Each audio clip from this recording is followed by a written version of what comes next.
I'm Alfred Schipke, the director of the East Asian Institute, and I'm very glad that we have Thomas Helbling from the IMF with us today.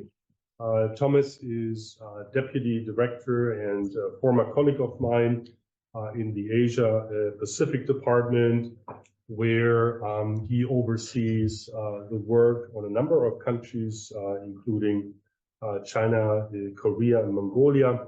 So it is really appropriate for him to be at the East Asian Institute. He has ample of experience at the IMF. Before that, he worked also in the Western Hemisphere department, was also co-leading the work on one of the IMF's flagship products, which is the World Economic Outlook. Today, Thomas will talk about the regional economic outlook for Asia and the Pacific. I think we collectively might have decided to have the events today. For two reasons. It is before the US election, because we don't know whether after the US election we have to revise everything. So it gives us a little bit of degrees of freedom.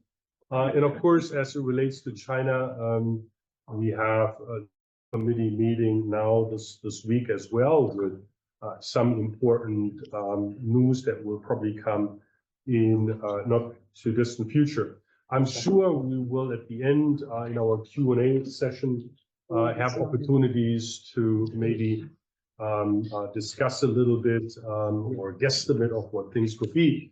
But before we do that, let me now pass on the baton to Thomas to walk us through the work that the IMF has done on Asia and the Pacific. And I think we'll have two parts. One is the conjunctural part, a little bit the latest projections, including, but then also a few of the more medium-term structural issues. Thank you, Alfred. Good afternoon to you all. It's a great pleasure to be here. Thank you to Alfred and his crew at EAI. We were here in spring and we had a great discussion. I think it gives a very much different feel to be in the region and get some insights. And so I'm very grateful for this opportunity. As Alfred mentioned, the timing of our outlook, of our annual meetings of the World Economic Outlook was not very helpful. And if you look at our executive summary, and the main message coming out of the annual meetings is, of course, sort of slightly almost contradictory approach to, on the one hand, emphasize the very robust baseline that we have seen, and on the other hand, sort of note that risks have increased since the spring. And sort of if you follow this discussion of risk, in the spring we saw there was emphasis on risk being broadly balanced, and now we again emphasize downside risk. And I think the main risk that really has increased probably relative to spring is that of geoeconomic fragmentation and greater trade restrictions. What is though remarkable, and I think we have this discussion at the level of the global economy and also the regional economy, that this post-pandemic recovery in the end has been more robust. I think in particular, given the monetary policy tightening, the very accelerated monetary policy tightening back in 21, 22 had to some extent less of an impact than it expected. And the US economy in particular is much stronger than expected and remains stronger. And to some extent, there is still a discussion to what extent it is actually good. But so I think the growth outlook is under the baseline is broadly unchanged. So we still project Asia to slow a little bit between 24, 25 over overall, I believe we have from the region 5.7% last year. We're now going to 5.3 and then 5% for emerging Asia. And for the region as a whole, we're in the mid-fours because of the advanced economies. Within Asia, the picture is very different. We have two economies that we expect to slow in our baseline. It's basically China and India. Whereas some of the other economies, mostly the other emerging market Asian economies in Asia, are expected, their growth is expected to pick up a bit, in particular as monetary policy easing is on the way, and that should take some of the weight of domestic demand and recovery. The other factor which has been much stronger this year are exports. So advanced Asia has benefited from exports, also to some extent emerging Asia, and it seems that there is an AI boom in electronics on the way, and it is strong, and it seems to have more legs. While there were some concerns earlier this year about whether there was an AI bubble, there were some changes in valuation of IES stock. What we see in terms of export on production, it's still very robust, especially on the high-end technology side. Then, just to preview on the policy side, we have, with disinflation largely complete, is now we have our narrative has to change, pivot to fiscal policy. The monetary policy has scope for easing, and now is the time for focusing on fiscal consolidation, and then we'll come to that. So, also just as a summary at the outset, I will have two parts. One is just a conjunctural part, and I'm sure we can then talk about the risk in the QA. We also have a background chapter on structural transformation in Asia, past and prospects. I'll come to that. I think you find both chapters on the web. We have in the printed version, we will only have the conjunctural chapter, but we have, I think, a very interesting note on structural transformation, and you find it on the web. It looks at growth from a slightly different angle, more so from a development economics perspective, at the structural change and the changes in the composition of the economy, the sectoral composition, and people moving out of agriculture into industry and services, and then the dynamics of movements between industry and services going forward. And we have had several interesting findings, which I will come to, and I think the structural transformation perspective offers, I think, also for thinking about growth going forward, promising perspective. We found it more interesting, and it also helps us to combine some of the structural policy discussion to combine for all EMs. We can talk about issues in India, but we can also talk about issues in China and some of the other emerging market economies in Asia. Just starting, so first half of the year surprised on the upside. We had the launch of the Rio in Tokyo in the beginning, and I've noticed and I've been thinking, why do we so focus so much on growth? Surprises, so surprising, yes, it seems surprising, but I think that the main reason is just the post-pandemic recovery has been so unusual. So I think that there have been so many factors which have made it very difficult to make projections. On the one hand, the monetary policy tightening, the issue of long and variable lags, the impact of monetary policy tightening, and then just the whole unwinding of the COVID shock. And so we have, over the past few years, had very strong focus just looking at growth surprises. So you see it on the left-hand side chart. In Asia, the picture is very robust. Very few economies have weaker growth than expected, and even then, very few are major. The one point to note is perhaps Japan, where the first half of the year was weaker. And there were two factors. On the one hand, there was a base effect just from the surge in tourism into Japan in 22 and 23. was in terms of growth has just started to slow. And the other, the car industry slowed in Q2 because of some of the quality problems, and that had a surprisingly large impact, not just on the production side, but also on the demand side. When the demand channels were effectively shut down, as with the quality issues, some cars that have to be held back and be sent back. So it had an impact. Otherwise, you see all the dots are on the upside. In the composition of demand, in general, in emerging markets, it's robust. Both net exports and domestic demand have generally contributed. In the advanced economies, if you look at Korea, or if you then look at Japan, that's been mostly the strength coming from net export that have picked up.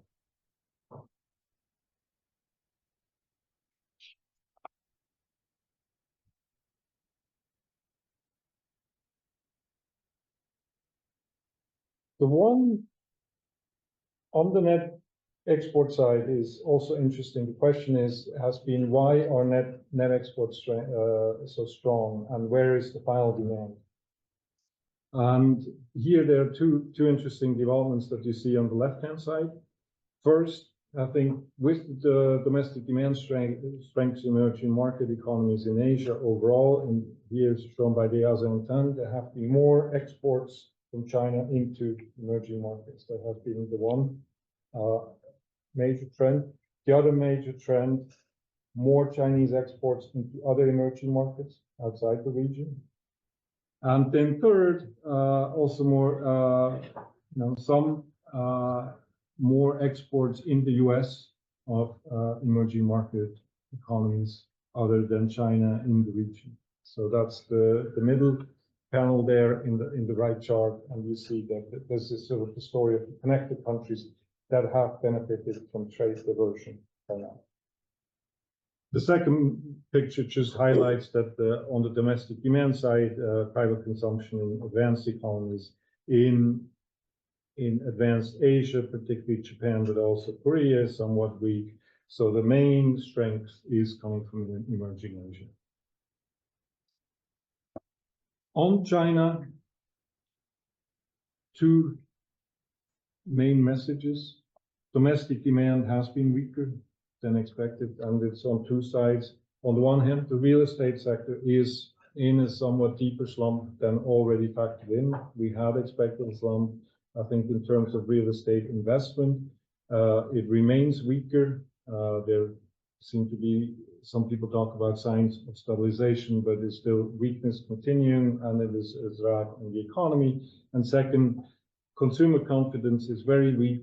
I think income growth in China is still very weak, and private consumption is weaker than expected. These are, and with that, risks of deflation have, if anything, slightly increased. CPI inflation remains very low. It continues to be lower than expected.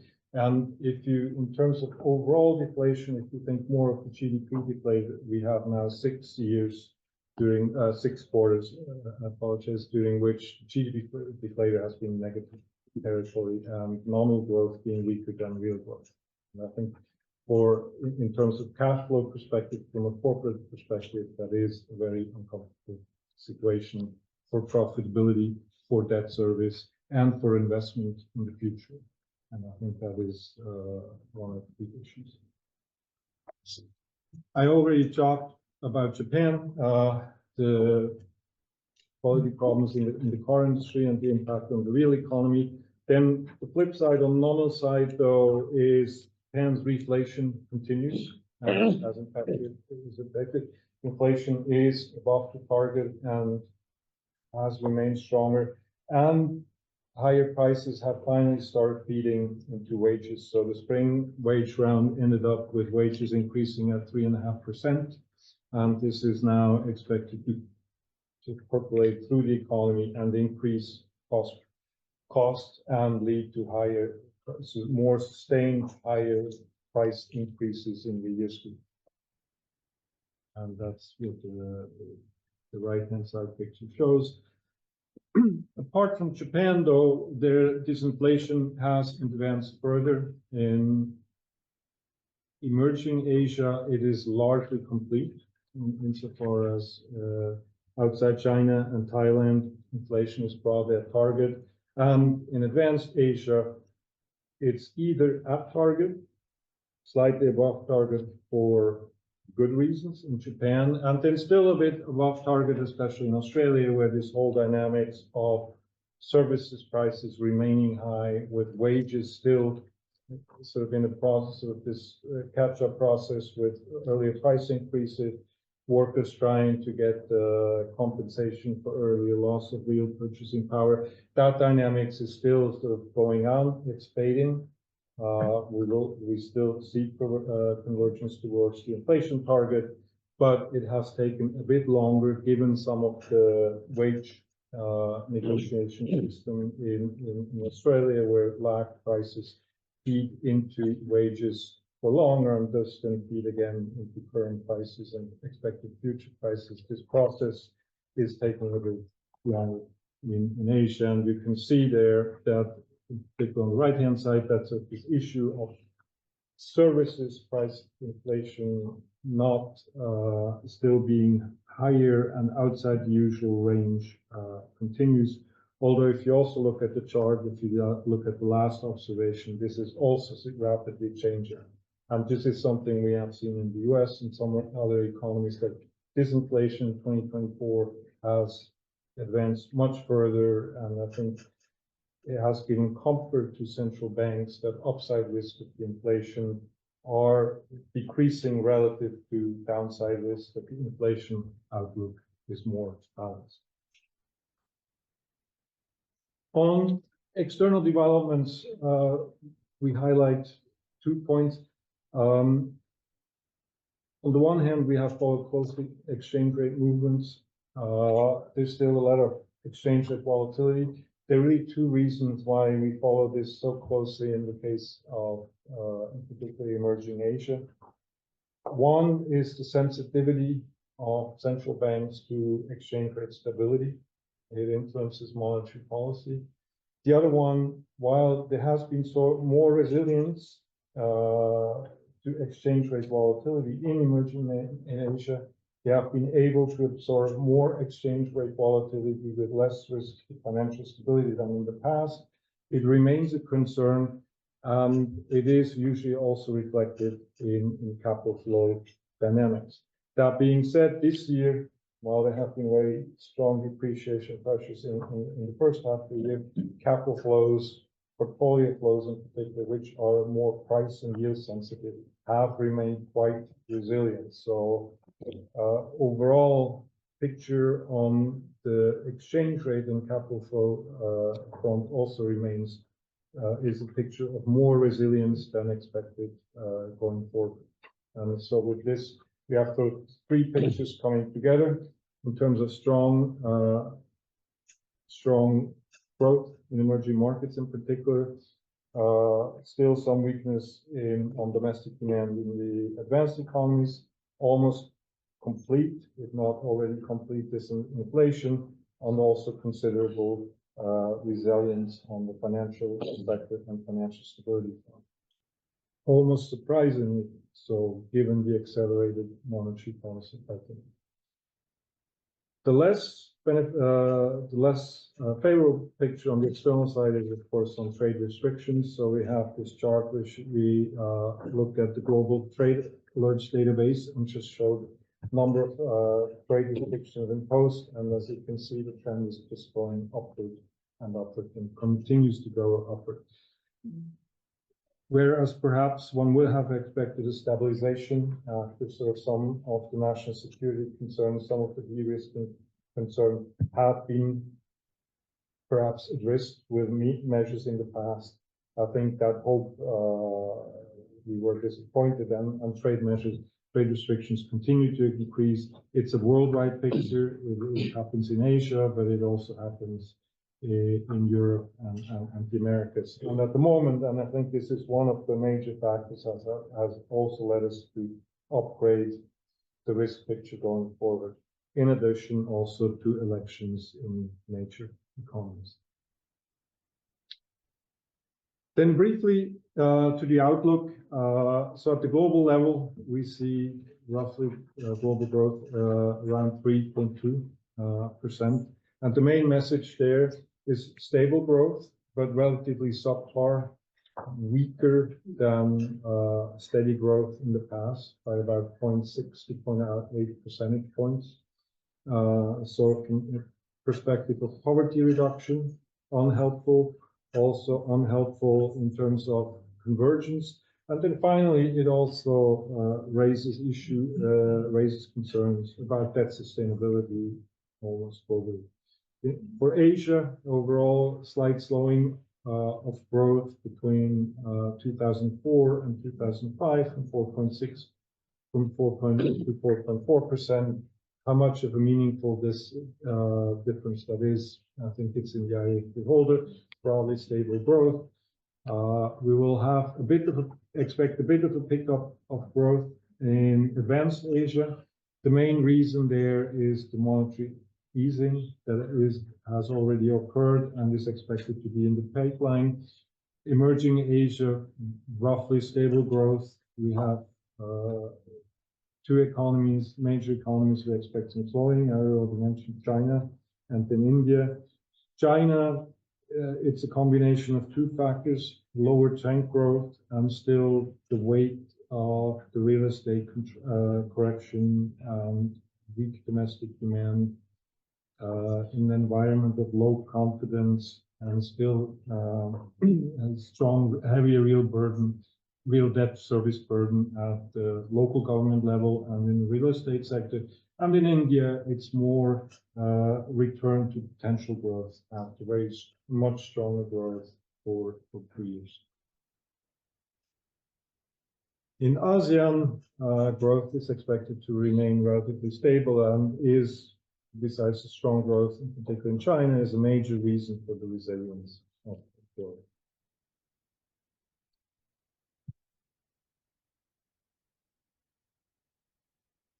Let me skip this. Just briefly also on the outlook, I already mentioned on disinflation, I think we expect on the baseline very little change to the inflation picture. What is the left-hand side picture that is interesting is just highlighting how much stronger disinflation has been in 2024. And then how fast disinflation was achieved, and that for emerging Asia, disinflation is complete with on average here, what you can see, inflation is already below target if you average across countries. The left-hand side, the right-hand side chart then shows the picture by countries. Nothing to highlight beyond what has already been discussed, most notably very weak inflation in China and then also in Thailand. So the Thai economy is a bit stands out among ASEAN, still relatively weaker growth and also inflation lower than desired by the central bank. Otherwise, the inflation picture remains favorable and is much less of a concern.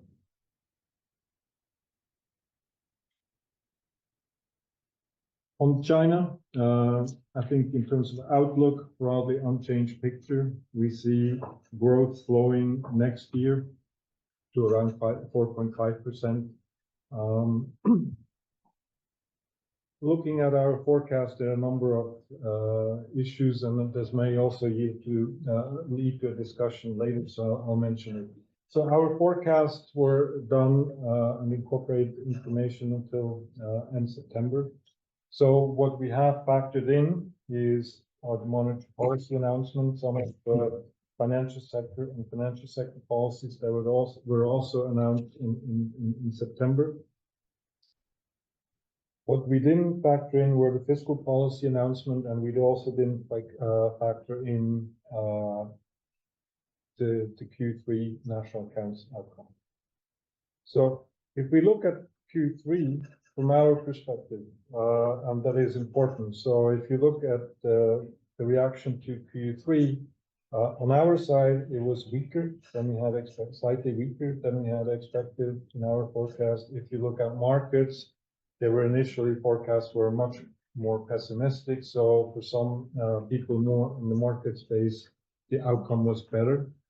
But relative to what was expected earlier in the year in China, where the expectation was broadest steady growth and the steady implementation of the fiscal policy measures already announced at the end of last year, I think these expectations were disappointed through Q3.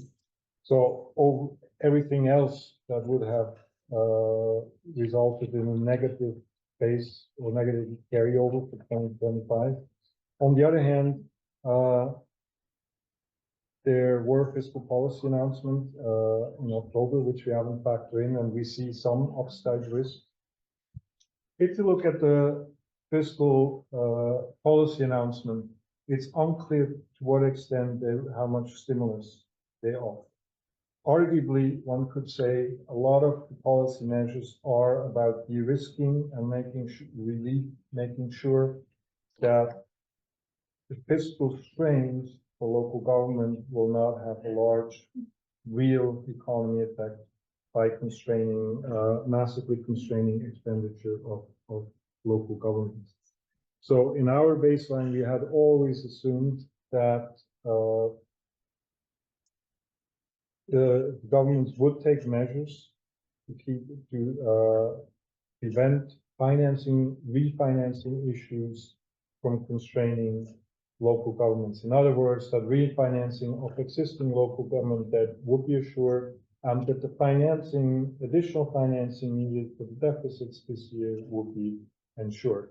To the extent that the economy has been weaker, that some of the real estate revenue were even lower than expected, some of the policies were just needed to actually allow our baseline still to be maintained. There were marginally, one could argue, there is some additional fiscal spending, notably also on real estate, social housing, some of the urban renewal, where I think the vehicles, the avenues for these policy efforts have been clarified and strengthened. For example, local governments are now enabled to buy some of the excess inventory of finished housing and convert it in social housing. Previously, it was state-owned enterprises. So at the margin, that may be more effective way going forward, help a bit on 2025. And then for some other policies, it still remains to be seen what will be added and what the clarity on amounts will be by the end of the week after the meeting of the standing committee. So overall, we kept our forecast for 2025 at 4.45%. And I think there are also broadly balanced risks. On the one hand, weaker domestic demand on the side, on the other hand, possibly some upside risk for fiscal policy announcement that could come, and that could even come beyond the standing committee. I mean, I think the next time, if the economy were weaker, if the environment were to change more than expected for next year, I think we would still expect then some additional policies to come in early spring, the People's Congress and the budget for 2025, which will only be discussed. For this year, we have broadly unchanged fiscal impulse. Given all this discussion, we probably have a bit of a stronger fiscal impulse for next year, and it could potentially be even stronger than assumed today.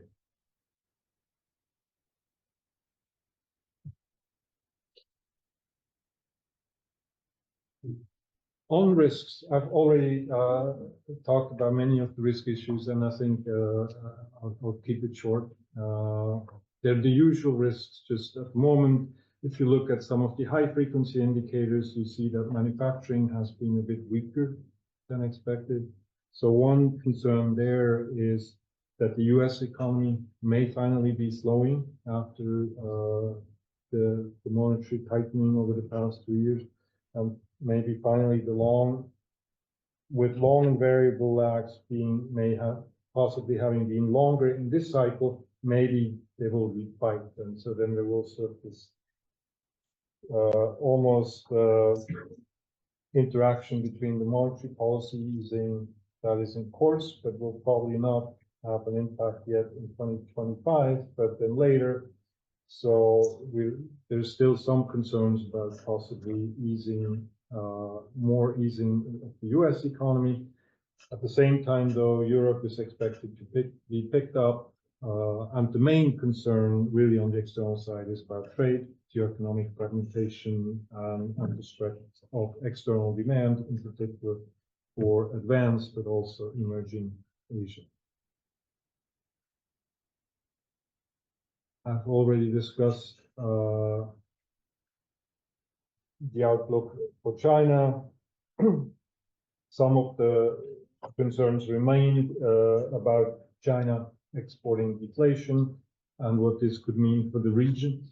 I think with the very weak domestic demand, one of the channels through which that demand weakness has spillovers into regions, it's not just on the import side, it's also on the export side as the equilibrium response of the economy is with more economic stuff, downward price pressures, everything else increased competitiveness, and will naturally sort of favor also more export supply from China, or an export supply response, and then with lower prices finding demand. And that has to some extent played out in China, and it has been one of the spillover channels.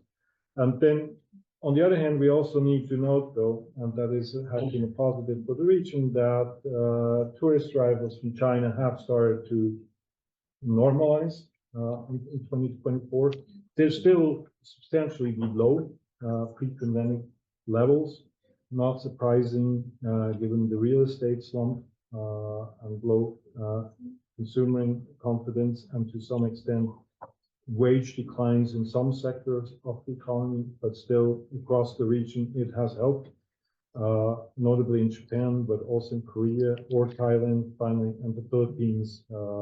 These tourist arrivals have been the flip side of the export push.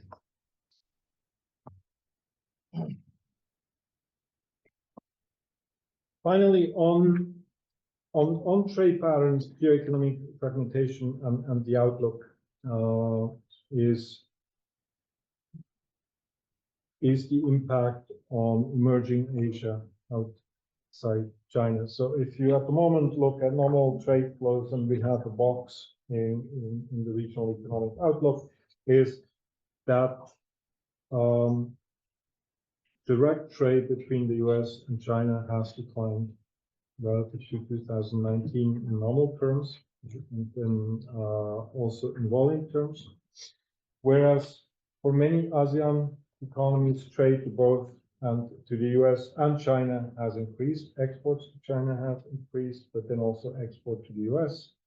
It's then, if you look at the trade by categories of goods, you see that the increases in nominal values of trade, but also real value of trade, is in particular in categories of goods that have been targeted by bilateral trade measures by the US, but also by China. So it's mostly trade diversion. If you then look at the impact on trade, it is stronger than one would have expected just on the basis of trade developments in China and the US, i.e. in terms of imports of China and the US. So they have also gained export market share in other economies. So the trade diversion gains have led to some economies of scale and increased productivity in the production of these goods. So in this sense, ASEAN economies have benefited this year, and are expected to continue benefiting next year, depending on prospects for additional trade measures. At the same time, though, we highlight that, on the other hand, for the global economy as a whole, increased trade restrictions will reduce efficiency, will increase prices of traded goods relative to a situation without restrictions. they will reduce real incomes globally and ultimately be much more of a negative impact. So they will also reduce some of the overall gains for the ASEAN economies, while there will continue to be trade diversion gains for certain product categories. Overall, lower global demand and production will then feed through the other export or channels, and on net should remain negative. On policies, just briefly on fiscal policy, the main message at the annual meetings and in the World Economic Outlook and in our regional economic outlook has been pivot to fiscal policy. The monetary policy is scope for easing.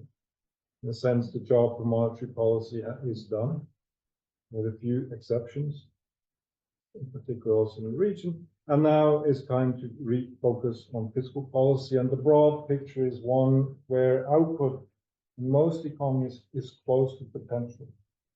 So there's little need to use fiscal policy for cyclical or stabilization reasons. So it's really the time to also focus on rebuilding buffers.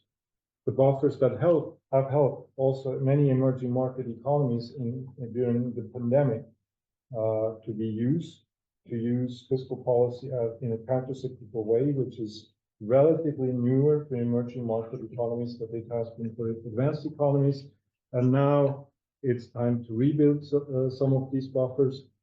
While that has already happened throughout the region by the unwinding of much of the COVID support, the unwinding has not been complete. It has been incomplete in the areas of some of the subsidies, notably for commodities, energy subsidies, to some extent food subsidies, also lesser so, and some of the tax, temporary tax credits or tax reductions that were extended during the pandemic have also not been fully reversed.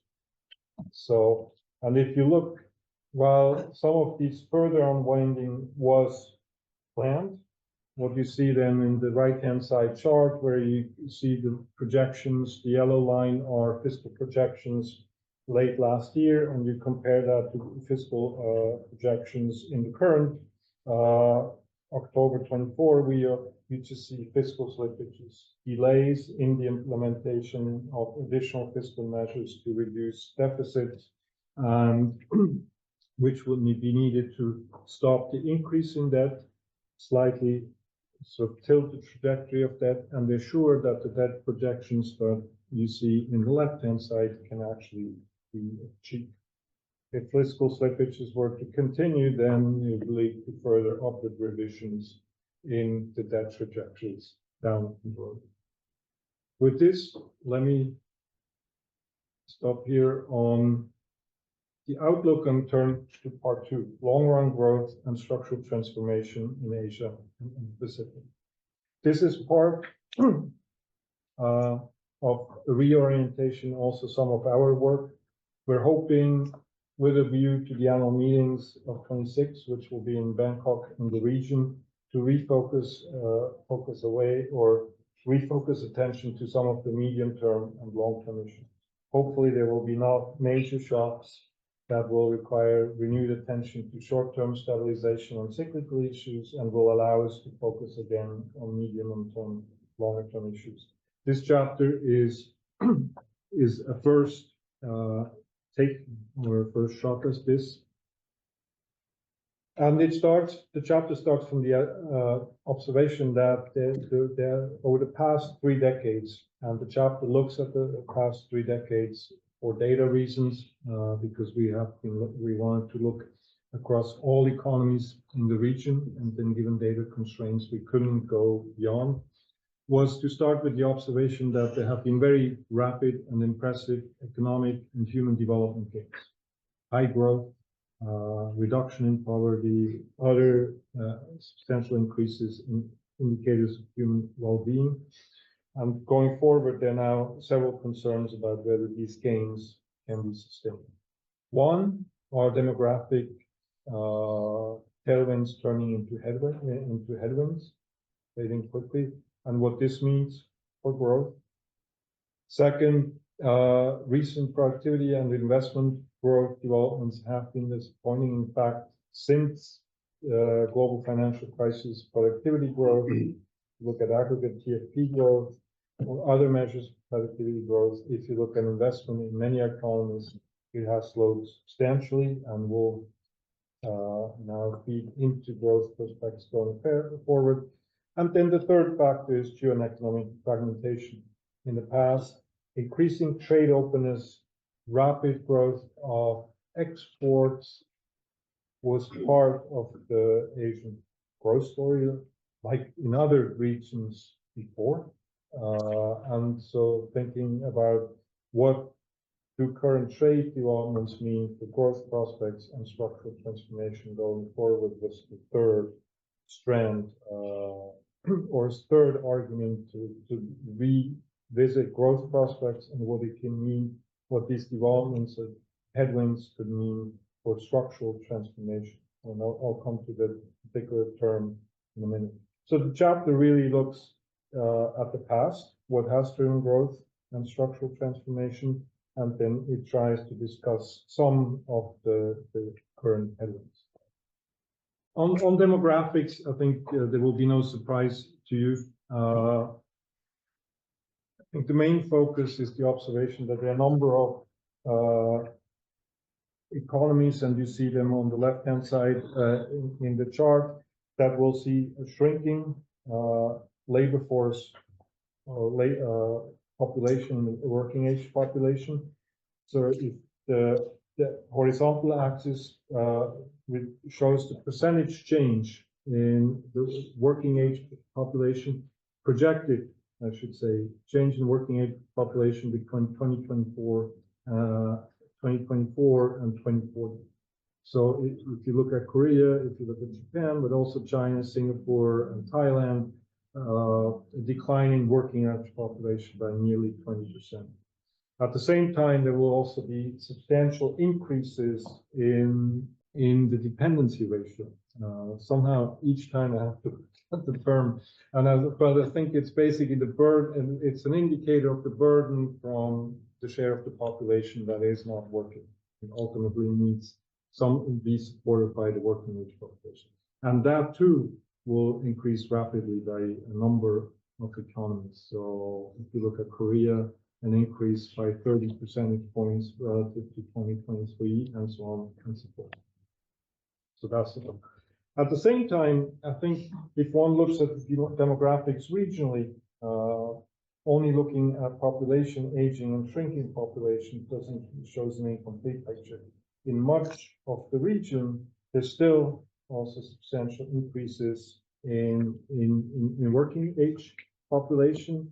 If you look at many of the ASEAN, Philippines, Indonesia, but then also India, still much scope for a demographic dividend in principle over the next 10 years. And in terms of the overall regional picture, the labor force or labor supply prospects, the prospects for dependency ratios overall, once you think in terms of the weighted average, may be less unfavorable than people think. So there's both an issue of dealing with an aging and shrinking population and creating enough jobs in countries that still have very rapid labor force growth and have prospects for a demographic dividend. And then in the chapter, besides just looking at the impact of demographics, which we do more from a growth accounting perspective and is broadly as expected, I want to focus in this presentation more on the structural transformation. And what is structural transformation? It's just the moving of workers out of agriculture in industry and services. Here we show a structural transformation on the left-hand side on the employment space. It could also be done in the value-added space. And overall for Asia, here in terms of weighted average, you see substantial declines in employment in agriculture from nearly 60% in 1990 to just above 30% in 2018. If you did the same picture in the value-added dimension, there would be even more structural transformation. So agriculture accounts for substantially less in terms of value-added relative to employment, and that also creates some of structural transformation issues, which I will come back to at the end. Now, why is it important? And here, that's where the right-hand side chart is relevant, which shows the decomposition of labor productivity growth within sectors and between sectors. Chapter has data across a large number of economies in Asia from 1990 to 2018, and thus this decomposition for 12 sectors overall. Some manufacturing, some market service, government, agriculture, and so on and so forth. And what is interesting for the Asia Pacific region as a whole, that's the middle bar in the right-hand side chart, or then for the lower income economies in Asia, you see that more than 1/3 of the increase in labor productivity growth is due to sectoral transformation. People moving out of agriculture into more productive sector, manufacturing, but also services.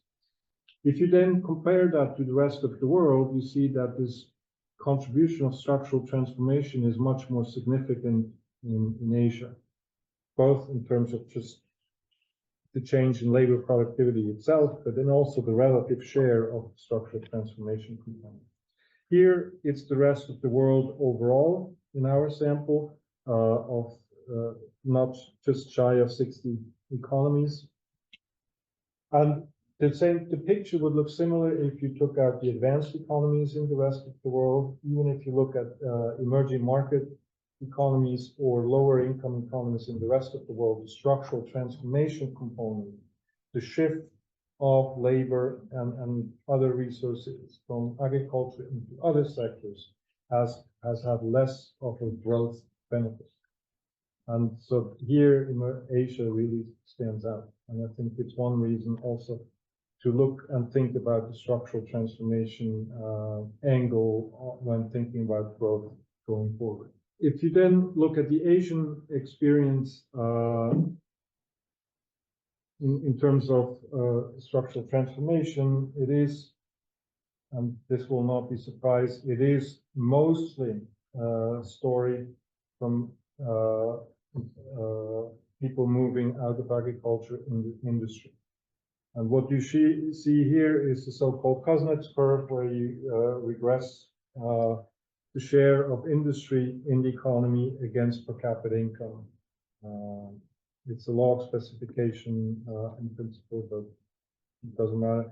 So the idea is initially, as the demand for goods is more income elastic than the demand for food, with structural transformation, the share of industry will increase. It will then peak at some level as the demand for services is even more income inelastic than demand for good. And that's the picture you see here. I think what is remarkable about the picture in Asia is that in East Asia, there has been much more industrialization on average than seen elsewhere. If you do the fitted curve is for all the 55 economies in the sample. And then you look at it over time. This is the curve from 1990. If you then look at over time here, it's 2024, and you see that the distance from the average Kuznets curve for East Asia has increased even more. And then that's the share in 2018. So the developments in 2018, the East Asian economies are distance to the curve has narrowed a bit. So this big spurt from industrialization and export-led growth has slowed a bit. So the flip side to this is that the industrialization has coincided also with a substantial increase in trade openness and export growth. using export market has allowed industries to exploit economies of scale and exploit learning effects to a much greater extent than if they have been industry have been constrained by domestic markets. And then the question is, going forward, what does this mean? If you go back, though, if you look at these points over time, you see that there are always a few economies below the curve. And then here, if you just take stock and put names for countries, what you see is that the industry share is mostly an East Asian, to some extent Southeast Asian story, and then you have the South Asia story where industrialization has played out much less than it has in East Asia and parts of South Asia. And the second point in this chart is also that if you then look now, as of 2018, just before the pandemic, is that many of the emerging economies in Asia, they were just at the peak in terms of industrialization, suggesting going forward the scope for manufacturing or industry or people, more people moving out of agriculture into industry has probably less scope to support structural transformation going forward. At the same time, I think over the past few years, there has also been a change in the debate about how much industrialization helps in development and how necessary it is to have manufacturing as sort of the driver of growth. And two perspectives on that. The easier one is on the right-hand side, which is look labor productivity in various sectors relative to manufacturing for Asia in 2015. And what is perhaps surprising, and it has surprised us not in terms of direction, but mostly in terms of magnitudes, is just that there are some market services that are more productive in level terms. So if you look at finance, it has always been known, but also business services, transport, some other market services, also to some extent wholesale and trade. These are very productive sectors. And the chapter discusses that in many economies in Asia, actually the market services sector has absorbed more people out of agriculture than industry. Industry, even in India and South Asia, has been very capital intensive and perhaps created less employment than one would expect. And then when one looks at the same picture or the same issue from a different perspective and just look at labor productivity gaps relative to the frontier, and that's the left-hand side chart. What you see then is manufacturing relative to aggregate productivity, they're roughly at the same level or so at the same distance relative to the frontier in each sector. So moving into manufacturing or more people and resources moving in manufacturing would not necessarily accelerate aggregate productivity growth. Whereas agriculture, but in some services, the distance to the frontier is bigger. And so moving people out of agriculture, increasing agricultural productivity, and increasing productivity in tradable, traded services has much scope. And the often dreaded prospects for moving into services may actually be much more beneficial for growth going forward than is commonly assumed. And you may recall that Roderick in a 2015 paper argued that there is unconditional conversion or conditional convergence in manufacturing, but not in other sectors. That result in recent research has been reversed once when you does the research and adjusts for purchasing power differences. And there is actually market services can provide for convergence as well, whereas conditional convergence in manufacturing is not statistically significant, which is also the basis for another sort of reconsideration of prospects for services and what it could mean for development, and gives pause and to think about policies that could promote tradable services sector.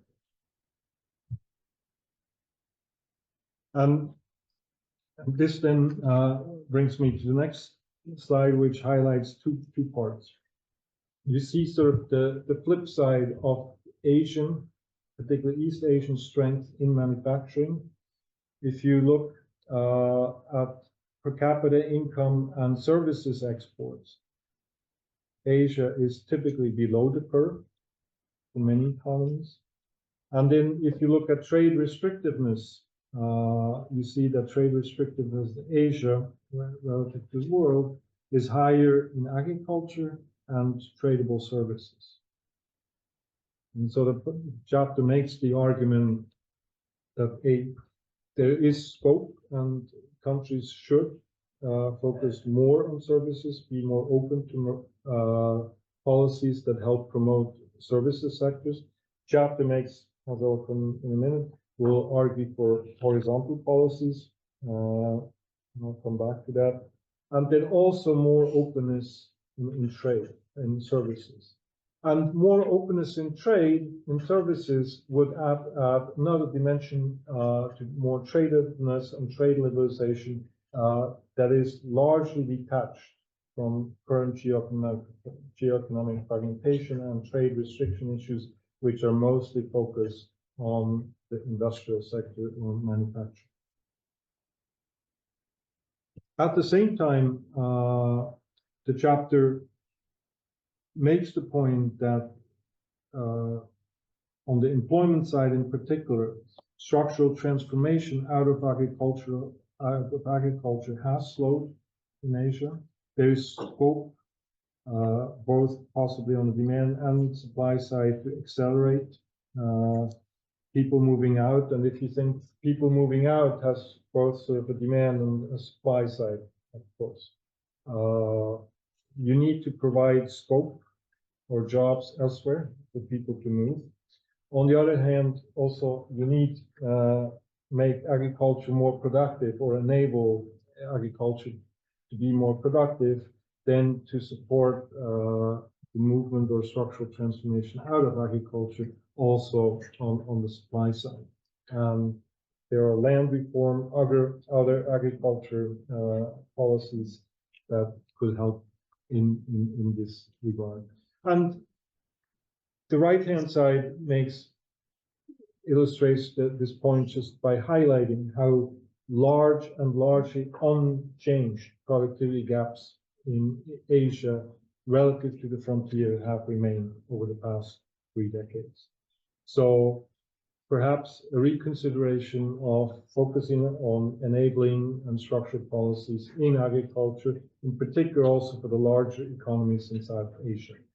That may be one of the handicaps to structural transformation.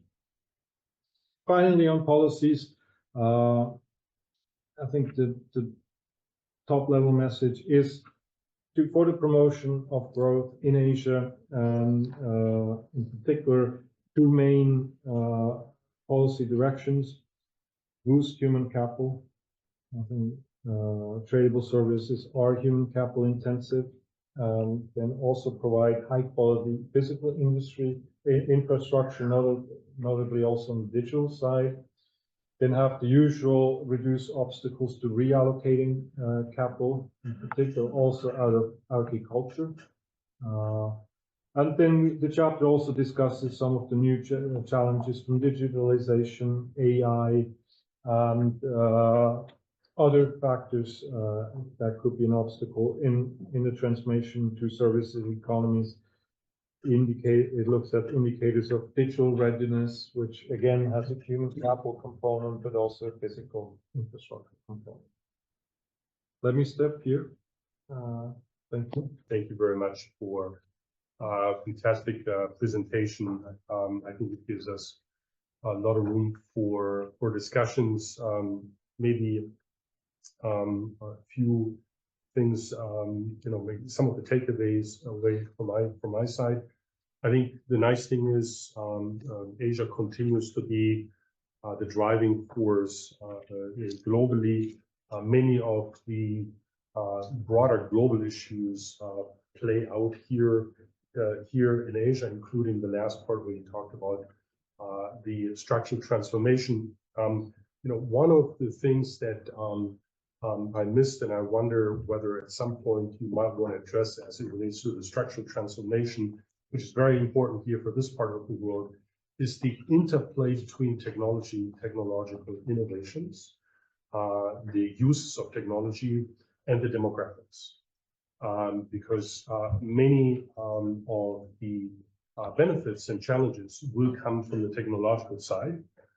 Countries that have high population growth, even at this juncture, still will have significant advances in the uses of technology, potentially undermining the challenge that comes from generating enough high-paying jobs.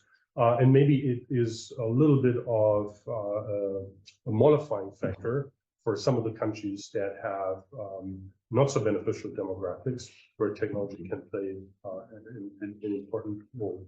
That was maybe just on the structural transformation side. You highlighted a lot in the last part on this, the reforms and the benefits that come from continued movement from agriculture to manufacturing by extension services. Just two thoughts on that. One is in some of the countries where the benefits from the transformation to agriculture and manufacturing could be very, very large. The political economy has been and continues to be that reforming this impacts major interest groups, and that has on a number of occasions led to backlashes. One of them is, of course, India. So kind of the political economies side of some of the structural transformation. And the last one is your focus on the potential for services.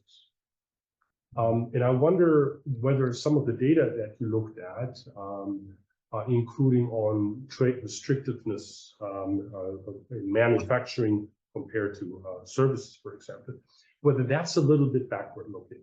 Because one of the concerns that one could have is that the next generation of services, especially across borders, will deal with data because you will have to transfer data from one part to the other.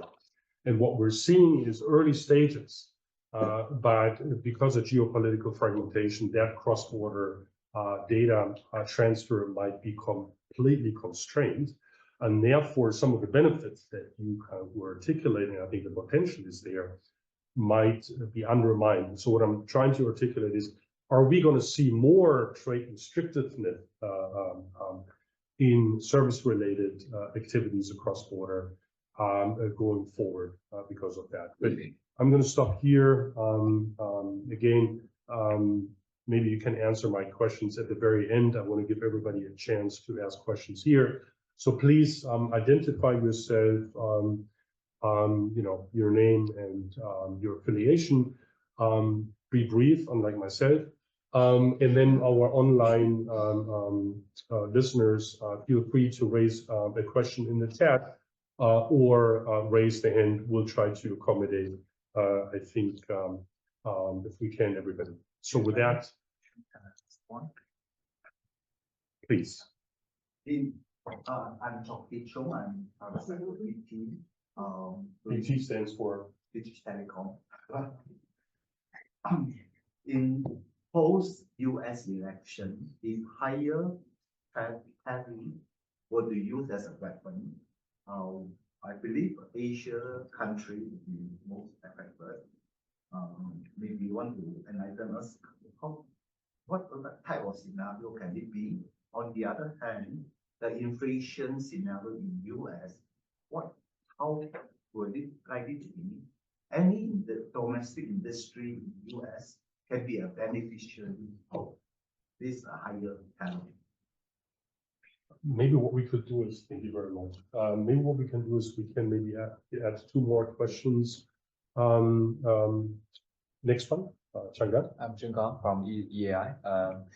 You showed us the slides about the balance between China's domestic consumption and the net export, especially in the first half of this year. So I just wonder, since we have this kind of structure, we have this kind of structural imbalance. Usually the easiest, but sometimes very efficient solution to the problem is the appreciation of the currency. But up to now, we haven't seen much pressure, especially international pressure on this. So may I know why the currency itself has not been focused, especially when Yellen visited China, I think twice, but I also didn't see her mentioning. She mentioned the problem, export overcapacity, but she didn't mention the renminbi issue, which was a hot issue, several years ago. Srini, and then maybe one more. Yeah, hi Thomas. I wanted to focus on Srini, you are? PhD. I apologize. Sorry. Thank you. On the structural transformation bit of your presentation, a move from agriculture to services, I mean, the logic makes obviously a lot of sense. The impact of climate change on that, because essentially the productivity of agriculture in Asia in particular is expected to, the climate change is expected to have quite a, significant effect on reducing the productivity of agriculture. That adds a wrinkle to the question that Alfred raised, which is, if you layer on that the fact that you could have more trade restrictions on services, then how does that affect the overall shift from agriculture to services? So that's sort of just your comments on the effect of climate change as well, agriculture is something that's a big issue for Asia. Could we take one more, or would you like to answer first? We have one more. Thank you, Thomas, for the very informative sharing. My name is Goma. I'm from the East Asia Institute. I have one question. So, based what is happening in China, and also your assumption about what will happen in China about the economic package. So, what do you think about the long-term growth driver for China's economic growth? Thank you.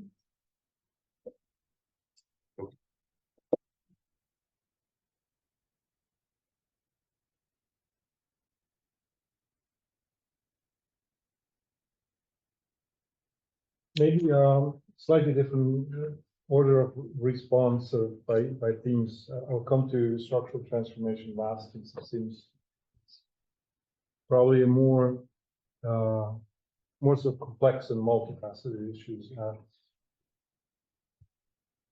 In terms of tariffs and their impact, I think much will depend on the specifics.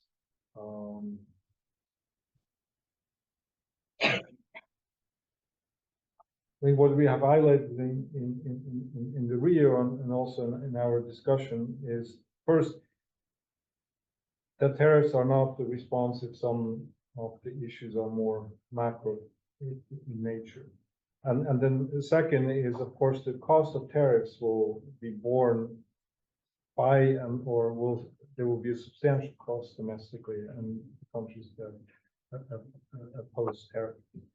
Much will depend on the scenario. So if there were a scenario, if there were an increase on tariff for some goods for everybody across the world by major countries, then the impact would depend on which products, what the level of the tariff will be.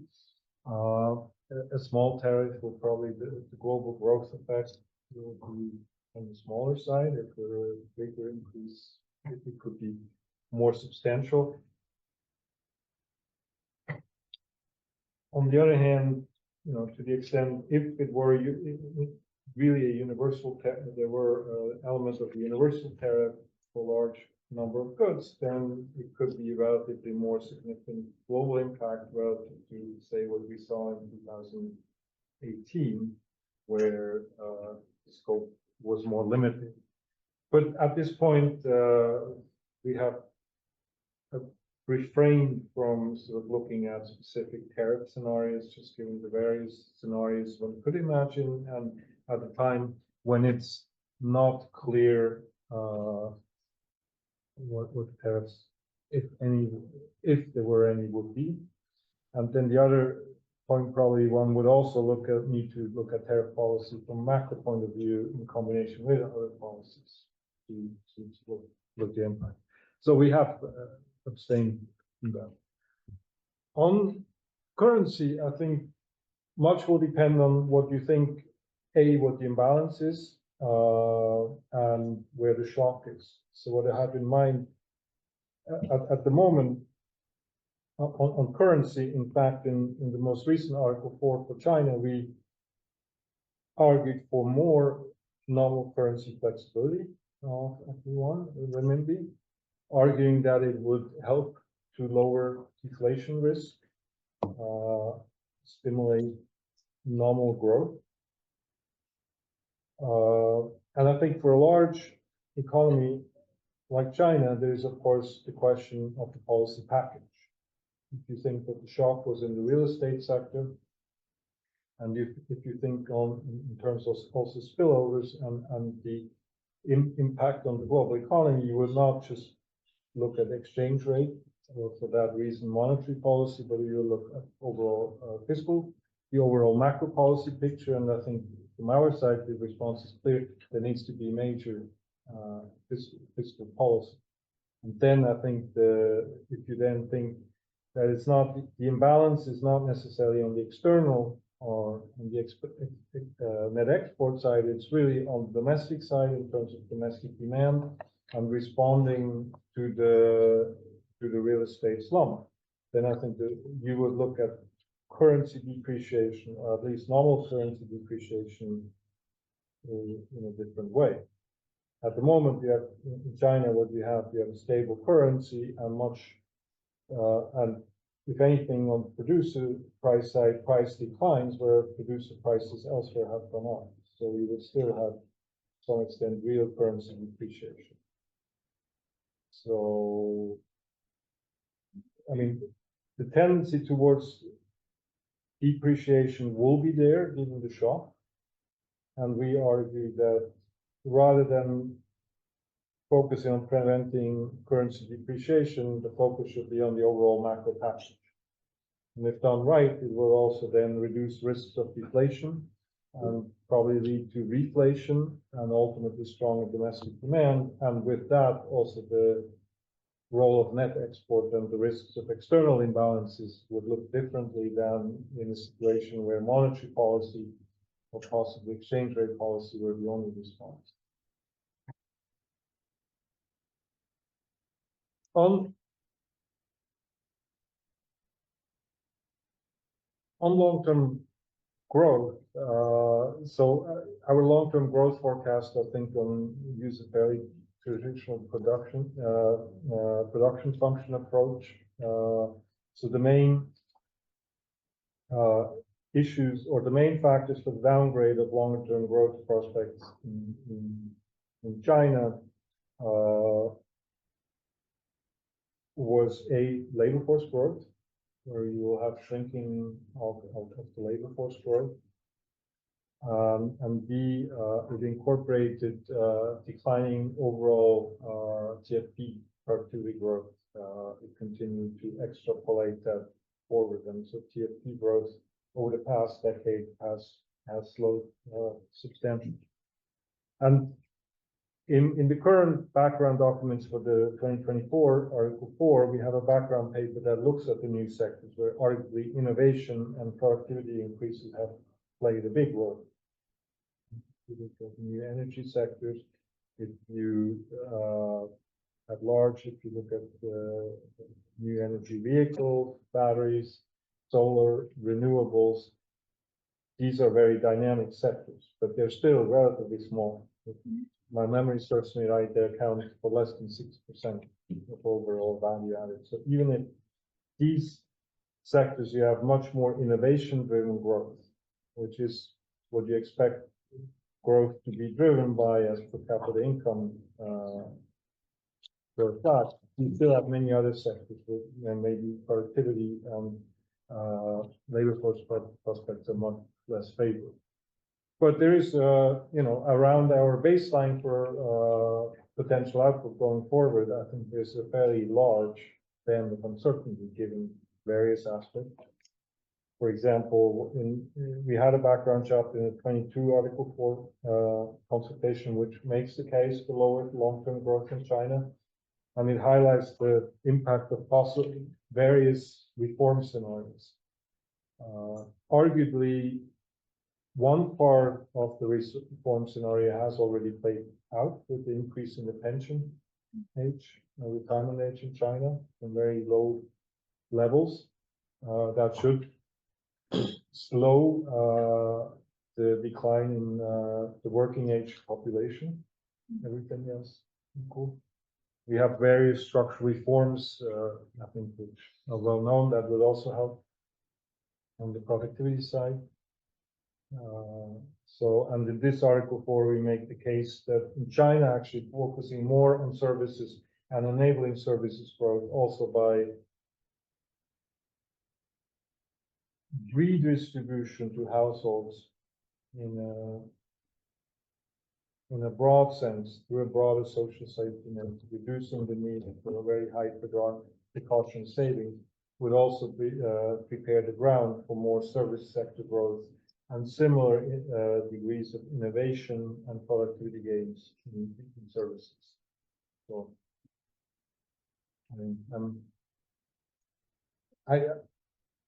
we need for, in our macro frameworks, we need an assumption about long-term growth, but I think there's a fairly wide range of uncertainty around that baseline. And so,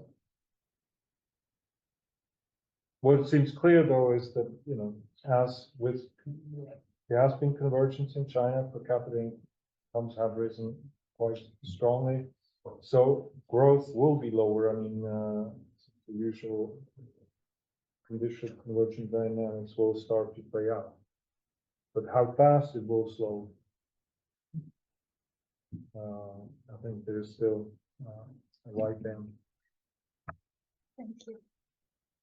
Then on the various questions raised on structural transformation, starting with Alfred, you're right, and in many ways in the presentation I didn't do full justice to the chapter. It's a relatively longer chapter. This looks at various aspects and it provides a more nuanced picture. I was focusing a bit more on high level messages. That applies both to aging or demographics, in the sense that, and I think you're right, that technology plays out, that will help the countries facing, in particular, population aging. Their various technologies offer a way to maintain higher growth rates, which for many macro issues, at least over the next 10 years, would help. It would help on the debt issues. It would help in fiscal restructuring or preparing the economy fiscal for more population aging. Whereas on the countries with rapid labor force growth and the young population, technology could work both ways, depending on the ability of the population, the working age population, to deal with technology. And I think that's why we emphasize in terms of policies, reskilling and human capital. If you look at India, you have a very strong IT services sector. In the overall, you have a skilled labor force, but overall it's relatively small, and you still have a very large unskilled labor force that will not be ready for the digital economy and taking full advantage of technologies going forward. And then on trade restrictiveness, or on to what extent trade liberalization in services will help, and to what extent we may underestimate trade restrictiveness in services going forward. I think this is a very important point, and this is indeed a concern. We have seen more restrictiveness in trade, and I think the other concern, and it's at the moment, I think to quantify that or look at the measures is difficult. To my knowledge, hasn't been done. I think the other concern going forward about services is, if you look at tradable services, is to what extent are they unrelated to manufacturing or industry? And if you think that some of the business services reflects an unbundling of what would have been earlier combined processes, in the sense splitting between services or IT components and the process is relatively related to production of the goods. So tangible versus intangibles, they may be more connected than we think. And then, of course, more trade restrictiveness on the goods, on the pure manufacturing side, would also be weighing on trade. And I think that is a concern, and that's why just focusing on services and trade liberalization in services without also addressing or restoring, as we would argue, restoring the multilateral trading system, strengthening the multilateral trading system, it's probably not going to work. But there's still some scope. I mean, trade. There are many other restrictions on trade in services that affect beyond just manufacturing process related or data related services. But for the quantification of the gains of services, one would need to take these factors into account. On political economy of reform, yes. But if you mentioned the example of India, and then if you look at a bit the contrast between growth and employment creation over the past 5 years, over the past decade, where growth seems to have been much stronger than employment creation.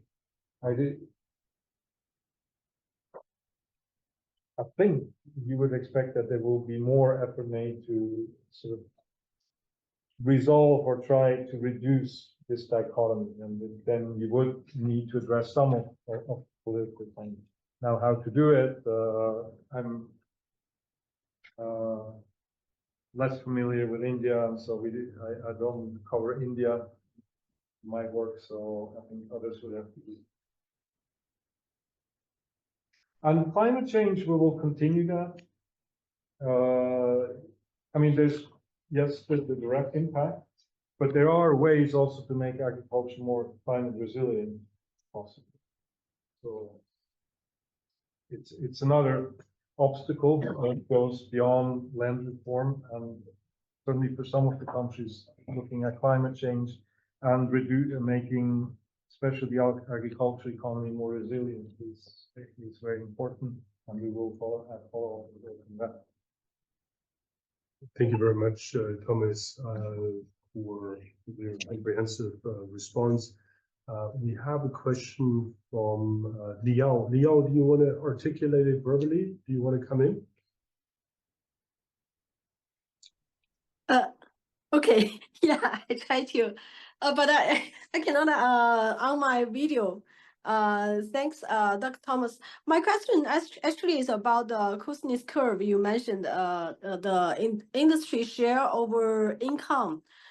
So given the development of the AI and all other new technology, now the production function has changed. It's all increasing return to scale. And since there's no something like a diminishing return to capital, something like this, for the traditional industry does not exist for this new industry. So I wonder if, the curve for those first mover country will be completely different from those follower or left behind. And then the inequality between countries will be wider and wider. Yeah, that's my question. Thank you for the long-term growth. Thank you. But Leo, if you could just also say who you are. Oh, sorry. Yeah, I'm Li Yao from EAI Research Fellow. Yeah, thank you. If we can have one more, yes, please go ahead. I'm Chen Jue from East Asian Institute. Yeah, okay. So you talked a lot about this trade fragmentation in your presentation, and then in the policy side you also talk about those structural transformation. So I try to link these two issues together. So you think about those connecting countries such as Vietnam, Thailand. So if you have this trade diversion under this new geopolitical situation, will that be helpful for structural transformation for those connecting countries? So they will receive, I don't know, probably this another negative shock or positive shock to those for those countries. They may engage more activities in certain different sectors, right? So they will be more diverse regarding to different types of economic activities in their own economy. Thank you. Last question. Anybody else?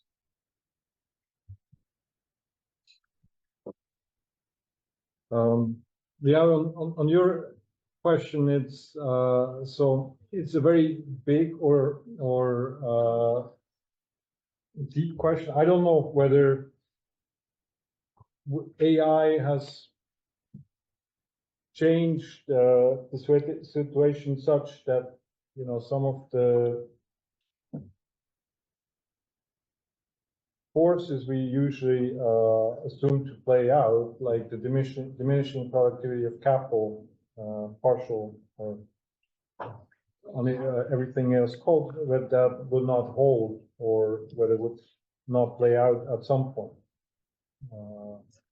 Because there's structural change. Personally, I would remain a bit skeptical not to, you know, even for AI or some of the new technologies to have diminishing returns at some point, everything else equal.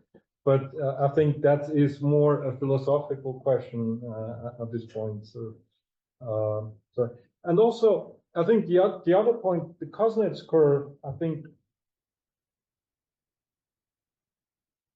ultimately is not necessarily linked to diminishing returns of capital. I think one of the main forces are differences in income elasticities and per capita income, so that explain the shape.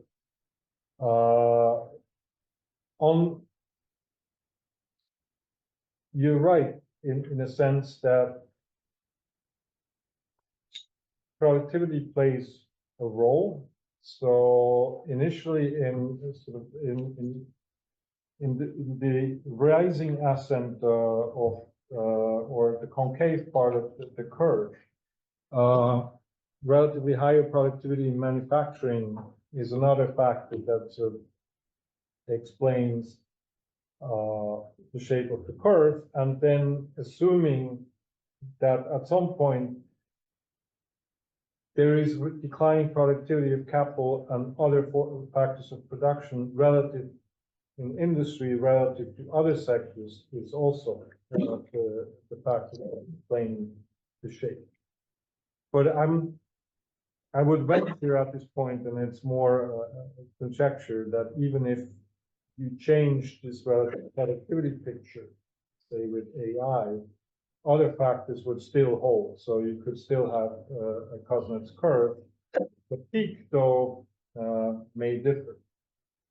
On the other hand, if you look at the estimates so far, argued that the peak over time hasn't really shifted much in the estimates. Thank you. On trade diversion and structural transformation. I mean, it's possible that for some economies, there may be sort of economies of scale. There may also be dynamic gains. There may be sort of learning by doing gains that may shift the benefits for some, or say a relatively narrow range of goods. So if one sector largely moves out of China, for example, and moves into an economy in ASEAN, it could be that the trade diversion benefits, or which are of the origin, could ultimately be larger. I think that is to some extent. I think we have to acknowledge that, and there's some uncertainty about how big these gains are. I think what would change, though, relatively speaking, is that with a smaller domestic market, say, compared to China's, it may be more difficult to realize some of these gains, as they would have to be gained abroad. There could be other trade restrictions popping up if that were noticed. So there are risks to that. But I hate I will rush again to make the point. I mean, from individual country perspective, there may be gains, there may be opportunities from some of this geoeconomic fragmentation, in particular if it plays out to sort of friendshoring, so that it's less reshoring. Right? But we have also seen both sort of more reshoring, countries trying to bring production home rather than to trading partners. So, you know, the scope for gains may also be limited at this point. From a global general equilibrium perspective, you would still think, you know, despite maybe some opportunities from some countries, overall, it's a net loss. And, you know, it's very hard to see that otherwise. Thank you. Thank you very much. Apologies, I don't smoke, so. Thank you for a fantastic discussion, to be continued. We could, of course, have a long discussion about the growth projection that you're doing for this year, 4.8 compared to China's 5%. And then, of course, the 4.5% next year. But maybe we can do that next time. We'll see you again. On behalf of all of us here, thank you very much, and looking forward to continuous dialogue. Thank you. Thank you.